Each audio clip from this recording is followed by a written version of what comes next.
Poor health is nothing to be cocky about. Take the proper precautions today so that you can look forward to more tomorrows. Behind me is the Riverbank Zoo parking lot, and it is jam-packed. CEO Satch Krantz says this is just another spring business day. Luckily, renovations will add an additional 500 parking spots. Columbia Fire Department's Chief Aubrey Jenkins says the fire started around 1 a.m. in this apartment building because a stove was left on. The process is quick. All you have to do is swab your cheeks, but the impact is huge. Be the Match facilitates around 5,800 transplants every year. 22 teams gathered today to support children with cancer. Each team will have a chance at pulling one of these 40,000-pound fire trucks across the finish line using only their strength and a rope. Police say the suspect entered the apartment through a sliding glass door like this one. The only security are bars like these, but residents say most of these are either broken or they don't think to use them because they haven't felt threatened in this area.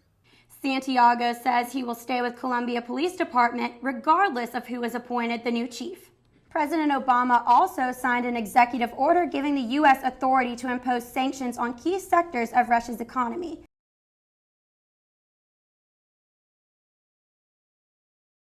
The attack happened just after 3 a.m. Sunday at the Park Place Apartments. Investigators say the man broke in and tried to sexually assault the pair. He shot the mother when she fought back. The woman is in the hospital and is expected to make a full recovery.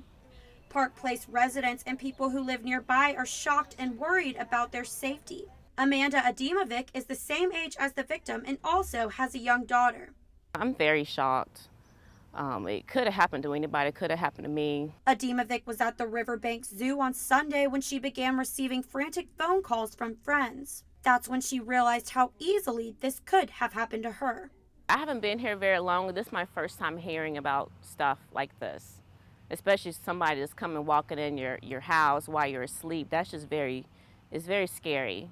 Diana Murray, who lives near the complex, is also shocked. I never imagined something could happen in such a quiet, beautiful neighborhood as this one.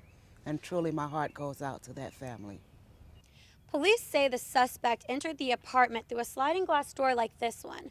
The only security are bars like these, but residents say most of these are either broken or they don't think to use them because they haven't felt threatened in this area. Like the victim, Adimovic also lives in a first-floor apartment and has the same sliding glass door the suspect used to enter the home. So I definitely have to make sure that everything is locked up, make sure everything is secure, make sure my doors are locked. So I'm definitely going to think twice about, especially when I'm going to sleep, make sure everything is locked and secure. West Columbia police described the man as African American, approximately 5'4" to 5'6", and between 150 to 165 pounds. The woman told police the man was wearing blue jeans, a blue ball cap, boots, and had a dark bandana covering his face. Police say the suspect should be considered armed and dangerous. Madeline Mahon, Carolina News.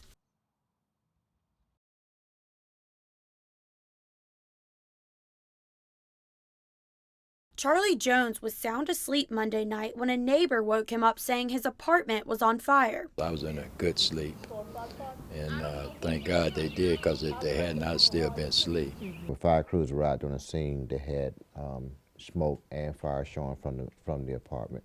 The fire happened at a housing complex on the 2700 block of Howell Court.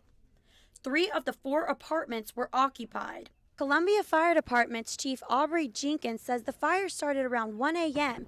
in this apartment building because a stove was left on. Thankfully, no one was injured, and I think they were thankful for that as well. You know, it's a tragic situation for anybody to have a fire. The apartment where the fire started was heavily damaged. The other units suffered some smoke and fire damage, including destroyed belongings. One thing I always talk to people about is I ask them, do they have any type of renter's insurance?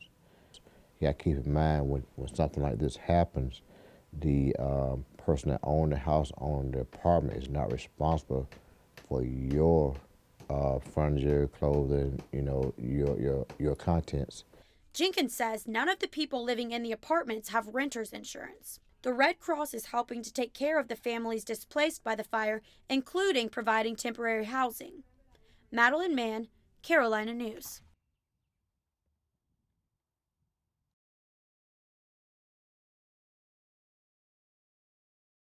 I like the lions. Roar! I love the elephant. Giraffes.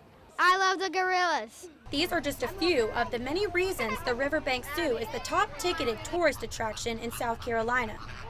Today, staff of the zoo is celebrating the zoo's 40th birthday. President and CEO Satch Krantz has run the zoo for 38 out of the 40 years. The way the zoo has developed and evolved has just been an incredible journey. The zoo has come a long way since opening its gates in 1974, and that growth is continuing. A $32 million renovation campaign is in full swing for the Riverbank Zoo and Garden. It's going to be a couple of years of construction, and when we're done on the zoo's 42nd approximately anniversary, it's going to be a whole new Riverbanks. The construction includes a new and expanded entrance and a 3-acre children's garden. The grizzly bears will return to their original location after being temporarily moved to Tulsa Zoo in Oklahoma. Also, expansion plans will bring back the popular sea lion exhibit, and guests can look forward to a new North American otter exhibit. Behind me is the Riverbank Zoo parking lot, and it is jam-packed. CEO Satch Krantz says this is just another spring business day.